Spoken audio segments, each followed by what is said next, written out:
7:35. I'm going to get things adjusted here. I need to announce a flash flood warning has now been issued for Howell County in south central Missouri and southeastern Ozark County in southwest Missouri. Runoff from this excessive rainfall will cause flash flooding to occur. It's going to affect Bakersfield, Brandsville, Caulfield, Gainesville, Hardinville, Lanton, Moody, Mountain View, Peace Valley, Pomona, Pontiac, and other cities around the West Plains area, Udall, White Church, Zanoni, Sycamore, Sundown, South Fork. So that's all along Highway 223 and 160 in southern Missouri along the state line. So be careful out there. Tommy Dean Johnson's here, mic number 4. How you doing, sir? Good morning. How you doing, Dale? Good. What do you got for us today? Well, I've here recently with all the campaign kicking out, and there was an interview with Jed Bush, I think maybe about 6 weeks ago or something.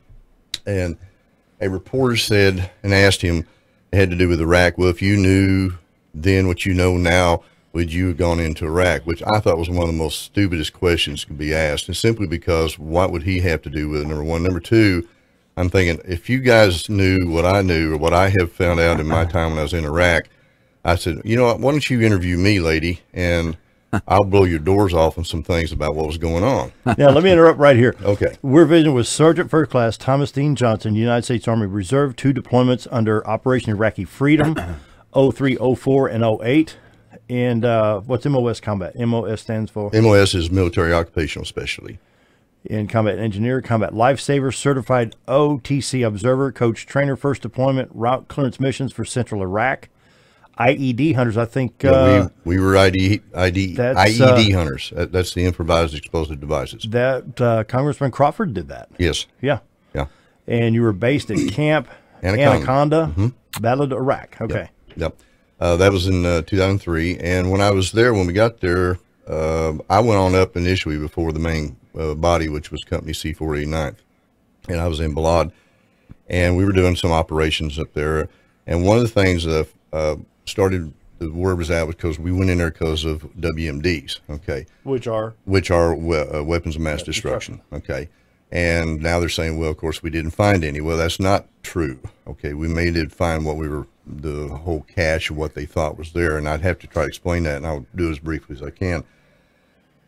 When I was in Iraq, excuse me, I did a lot of research about Iraq, was trying to understand it, because to me, I mean, I'm a kind of a scholar of the Bible. I kind of studied that, and this was back in the land of the ancient days. I wanted to know more about Iraq, and in the process, I wrote a lot of stories, sent them home. They were printed in newspapers. Stars and Stripes printed some.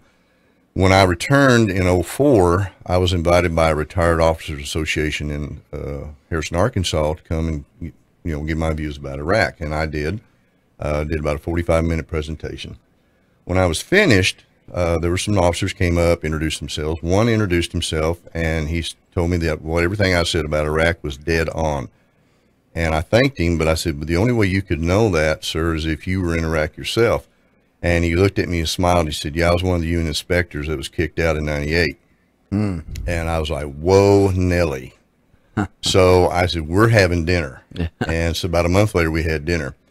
Now, when I was in Iraq in both deployments, I had a secret clearance, and it was really more important when my second deployment. I'll get to that in a moment. He was able to tell me some things, some stuff, some classified I won't mention, but he did tell me this. He said that when they left out of there, or when they were kicked out, they were able to account for about all but 15% of what they had documented so far about Saddam's nuclear or his programs. And there were multiple sites that they would not allow the inspectors to go into, which they were not supposed to do that. Well, they pushing the issue, and finally Saddam said, that's it, and they kicked them out. All right. Now, here's where everybody needs to understand something. From 1998 until 2003, when we entered Iraq, that was a 5-year period, we had no idea. When I say we, we're talking about the United States of America, the intelligence, the current administration, which that was Bill Clinton, and then George W. There was a 5-year period where we didn't know what he was doing. We didn't know if he kicked up his production back into it. We didn't know. I mean, we didn't know. So, in all fairness to George W., they probably overestimated, and that's exactly what happened, overestimated what he probably had. Now, here's where things, at this point, this is all I know for a fact. What I'm getting ready to tell you is only from what I can assume, from what I've talked with the other intelligence officers, what I've studied, what I've researched. Okay, so this doesn't mean I'm right, doesn't mean I'm wrong. I just want everybody to understand that this is just me talking, because it's never been explained why we pulled out of Afghanistan really suddenly and went to Iraq. Okay, this is what I think. I think that up until May of 2013, we had high-end operatives within the Iranian government, because Iran has always been the threat in the Middle East. Always. That's always been, and it still is. Now it's even more so where they're trying to attain nuclear weapon. I believe that the Bush administration and the CIA and that had intelligence information that the Iranians were looking at invading Iraq, because Iraq has a high agricultural potential. Most people don't know that. They can raise food like crazy. They also have a high oil potential. When I was there in 2003, I found out that Iraq had 22 fields of exploration. And Iraq's about the size of California. But they only had 5 in production. And when they're in their peak production, Saddam could pull out almost 1 million barrels a day. So he still had 17 fields of production he hasn't even explored. That's how much oil potential Iraq has. So Iran has always been wanting to move in. That's what the Iran-Iraq war was, a lot of it was about. There's a lot of religious war on that, but that was a lot of it too. I think we had to beat them to the punch. We were more afraid Iran was going to get in there, take off the WMD productions, and of course they're promoters of terrorism. But you can't say we're going in there to beat Iran, because then the Iranians aren't stupid. They're going to figure out, well, how did you know that? Now, credit George W., he knew how to keep his mouth shut. Our current commander-in-chief doesn't know when to keep his mouth shut. And the reason I said we had operatives till, I believe, May 2013 is that up at that time, in May 2013, the Iranians announced that they had executed 2 spies for the United States. Of course, we denied that. I think that's true. And then there was also a Mossad agent that was executed at another time, and that was denied. I think that's true. And here's why I think that. Up until the May 2013 executions, of course, our current commander-in-chief loves to do a PR whenever he gets a chance. Well, there was putting out information on the Iranian nuclear program out of Iran, and every time I saw this, I'm going, guys, 1, how do you know that? Number 2, why are you telling that? And it kept putting out this information, and I've noticed that after May 2013, after those executions, we don't have that information coming out, which tells us we don't have the operatives in there. Okay. Again, that's an assumption on my part. I think it's pretty dead on. Where I got more involved in that, when I was there in 2003, I was told by a certain intelligence there that they were pretty sure that what WMDs were had made it to Syria. The reason was we were supposed to have a force come out of Turkey. That was the Hammer, meet to Baghdad, and we had a major force coming out of the south, out of Kuwait, going north, meet to Baghdad. That was the Anvil, and we were supposed to do a left and right flanking to shut off any kind of escape to Syria. Turkey demanded $10 million more. We said no, so we had to shift the entire operation from the southern, so we lost our Hammer effect. So we had a lot of personnel, the enemy personnel, escaped out through in Syria. Took WMDs with them more likely. So isn't that what we found eventually? They were in Syria? Yeah, that's where you think Assad got his. I mean, no one's really answered, where he got them. Well, duh, So that kind of put it out there. Now, to finish up where I was at in 2008, when I was on my last deployment, I was with a garrison support unit, and I won't get into the details of what my job was, but I was an operations NCO for the entire Victory Base complex. That's not the green zone. The VBC was 5 camps: was Victory, East, West Liberty, West Liberty, Slayer, and Striker. This was Saddam's palaces. The old Ba'ath Party headquarters is a 57 square mile complex with 15-foot high walls around this whole thing. It's next to the Baghdad International Airport. They had an exotic animal hunting lodge there. I mean, it was elaborate. Just unbelievable. Yeah, right. And I was the operations for all the infrastructure, and I had a secret clearance. On one of my inspections, I noticed in a lot next to it, there were 5 connexes. Now, a connex is a military term for an ocean container. Ocean containers are those 40-foot containers you see on cargo ships. That's how everything's shipped around the world. Okay. Those were not supposed to be there. There were 5 of them. They weren't supposed to be there. They were supposed to be in the containment yard. So it wasn't really my lane, but I went back to the logistics officer and I questioned him about that. And he said, I know about them. You don't need to know about them. Let it go, which told me it was a classified project. About 4 weeks later, those connexes were gone. So I went back, and it was that curiosity killed the cat thing, and I pressed him on it. And he said, well, It's still a classified project. I said, well, I have a secret clearance. Is this thing higher than mine? He says, yeah. Huh. And I said, okay. Well, maybe I shouldn't ask. He said, well, there's been some newspaper articles that's told about this, so I'll tell you. Now, anybody who wants to that's listening, you can go on your search engine, type in Operation McCall. That's MCCALL, Operation McCall. This will back up and verify what I'm getting ready to tell you. And I said, okay, so what is Operation McCall? He said, that's the collection of nuclear yellow cake from Saddam's nuclear program that we've collected since from 2003 to 2008, which was a 5-year period. And I said, and those 5 containers? He said, no, there's 5 of 30 plus containers. That's just 5 of them. There's 30 plus. Now, I've done enough trucking to know that there's, I said, my gosh, how much was this? He said 500 tons, which for you liberal Common Core people out there, that's 1 million pounds. Common Core.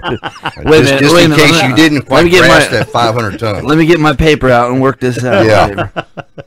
1 million pounds of nuclear yellow cake. The Iraqis owned it. They sold it to the Canadian government. And like I said, you can go on there and you can pull it up and it'll verify what I'm telling you. Operation McCall. Operation McCall. Wow. Let me put a pause right here. We got to Okay. take a quick break. Sure. And we'll finish up. Well, you got to get plenty of time in here. Be right back. 7:49. Continuing with Sergeant First Class Tommy Dean Johnson. All right, we had to get that break in there. Yeah. Oh yeah, that's got to pay the bills. I've been there, done that. Still doing it like that.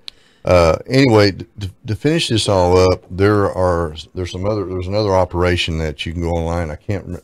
I hope I pronounced this correctly. It's spelled Avaric. I think it's Avarice. Operation Avarice.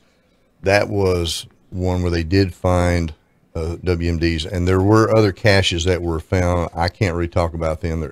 A lot of this stuff is classified. Why, I don't know, but it is.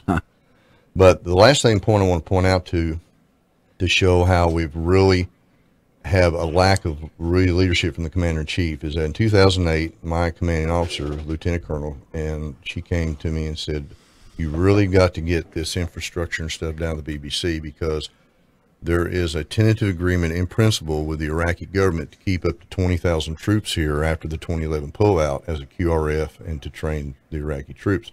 A QRF is a quick reaction force. If that has been kept in place, okay, and that's why in 2011 when the commander-in-chief says, well, I can't come up with an agreement with the Iraqis, I mean, I literally screamed at TV, and, that's a lie. You have an agreement already. Right. Okay. He just didn't want to leave any troops there. He's paying, well, I don't know if he's paying a price, but the price is being paid now for not leaving troops there.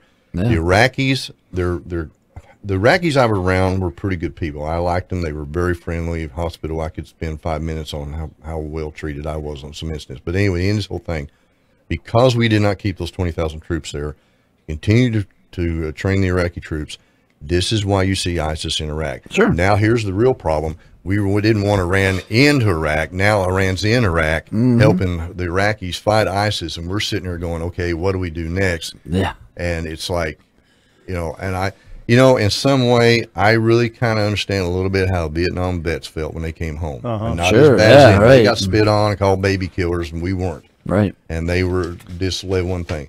But I kind of, in a small way, don't want to take anything from them.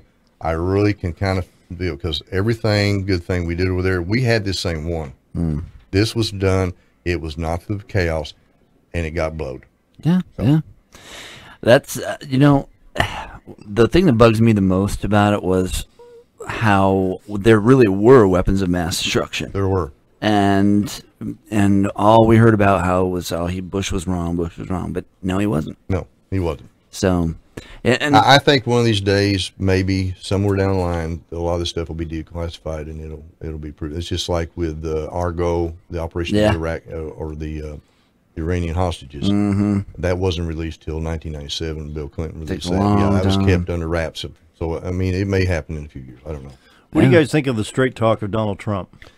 Right on. Yeah. I'm reading right here, Doug Driesel at Cherokee Village. Saw Trump on TV giving a reporter who asked a silly question, something business. Can't wait to watch him in debate. Look at Hillary and say. Can you imagine how he would just tell Hillary? He would tell her.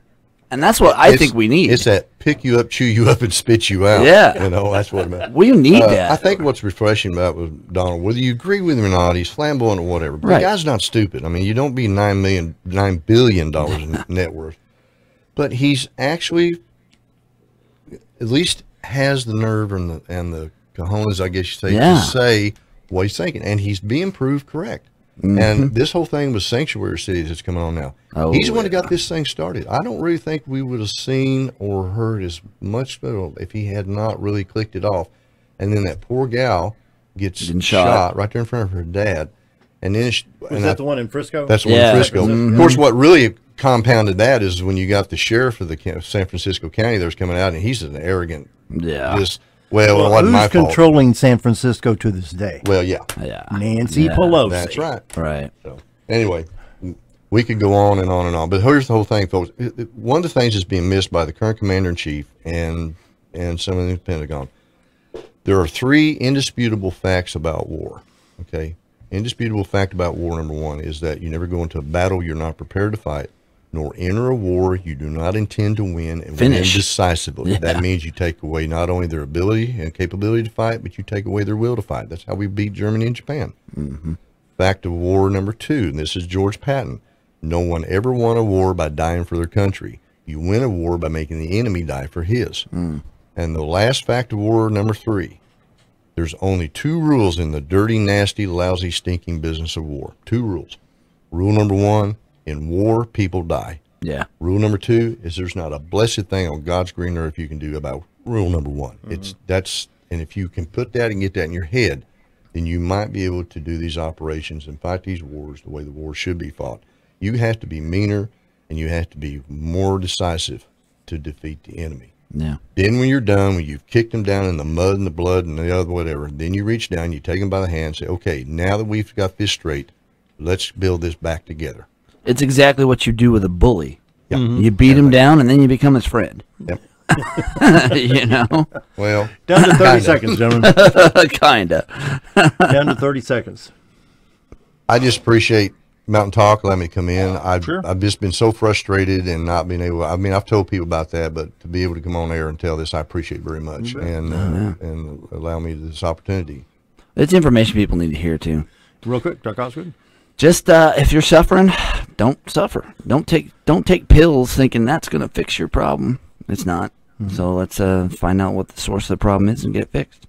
And real quick, anybody need a vehicle? I've got a minivan for sale. 2000 Chrysler Town Country. Needs some work. It's not perfect. 1100, best reasonable offer. Give me a holler down here at the station. Let me know. It needs some work. It's not perfect, but you know it'd be a good ride for somebody to put around town in. There you go. All right, that wraps it up. We'll be back tomorrow. Tomorrow's Friday already. We'll see you then.